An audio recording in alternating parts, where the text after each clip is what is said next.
নির্বাচনকে কেন্দ্র করে 50 জন প্রার্থীকে টার্গেট করেছে আওয়ামী দুর্বৃত্তরা এবং নির্বাচন বানচাল করার জন্য তারা এই ধরনের টার্গেট হাতে নিয়েছে।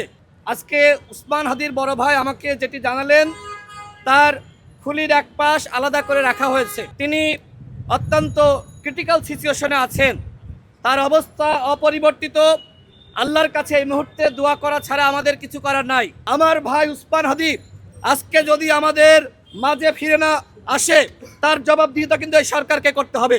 স্বরাষ্ট্র উপদেষ্টা কোনোভাবেই এই ঘটনার দায় এড়াতে পারে না। আমরা মনে করি এই মাঝাভাঙ্গা স্বরাষ্ট্র উপদেষ্টা, তার নেতৃত্বে কোনোভাবেই আইন শৃঙ্খলা বাহিনী কাজ করতে পারবে না। এই ঘটনার দায় নিয়ে এই স্বরাষ্ট্র উপদেষ্টাকে 24 ঘন্টার মধ্যে পদত্যাগ করতে হবে। যে সকল দুর্বৃত্তরা গুলি করেছে তাদেরকে অনতিবিলম্বে গ্রেপ্তার করতে হবে।